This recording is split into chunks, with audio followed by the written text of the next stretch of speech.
Hello, to this video we're gonna cook jute dried leaves.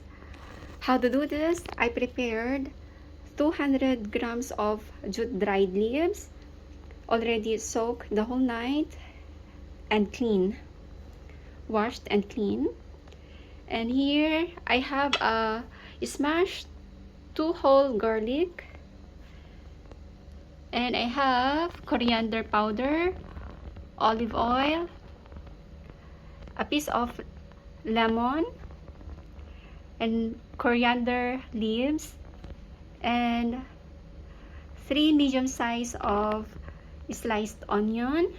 I have here salt, and I prepared also a small pieces of onion and some green chili. This is optional. Now let's get started. Now let's turn on the gas. Let's add olive oil,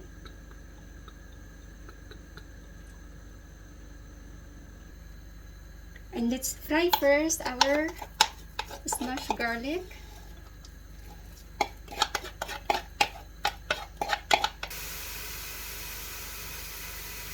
Once you can smell the aroma, let's add the onion.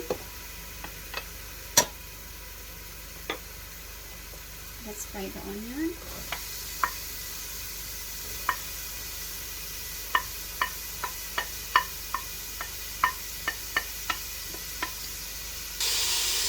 And wait until it turns to golden brown. Our garlic and onion turns to brown, so now ready to put our jute dried leaves. Now let's put our jute dried leaves.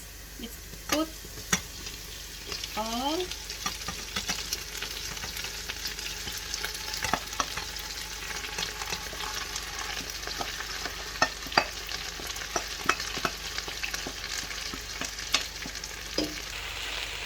A tablespoon of salt, and add some coriander powder,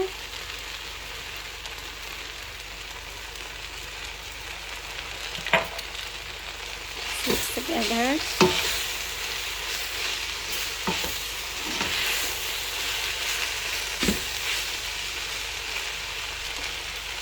and add our fresh coriander leaves.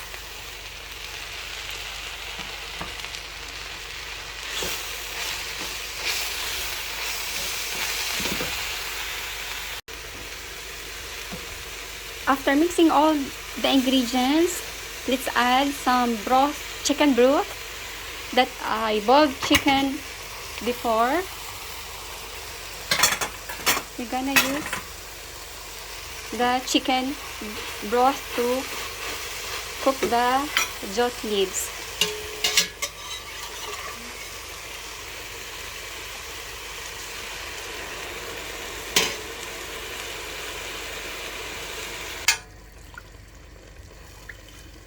Put the chicken broth until the jute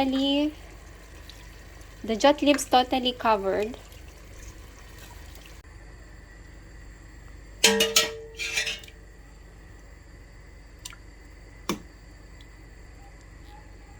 Now it's totally covered. Now let's cover until it cooks. Come back later. After 15 minutes, we add a squeezed lemon.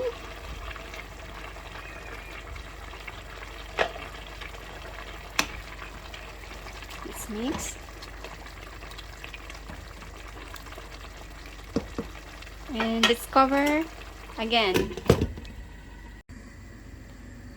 Now here I'm grilling the small onion that we're gonna use it later. This is optional.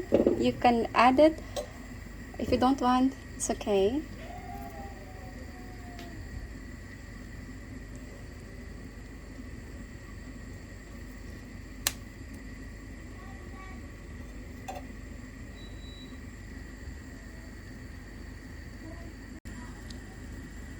Now it's done. Let's remove from fire.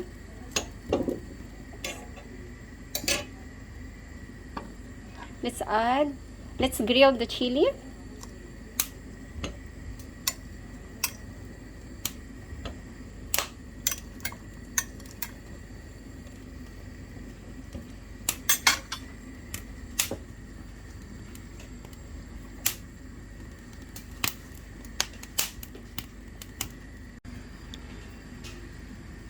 Our grilled chili is done, so turn off the gas.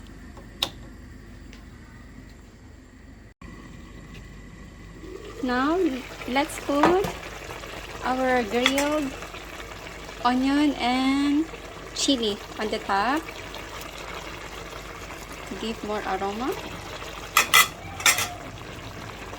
Yes.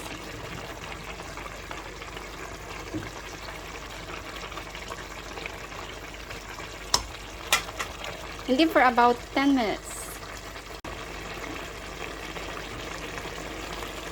Now cover and boil for another 10 minutes.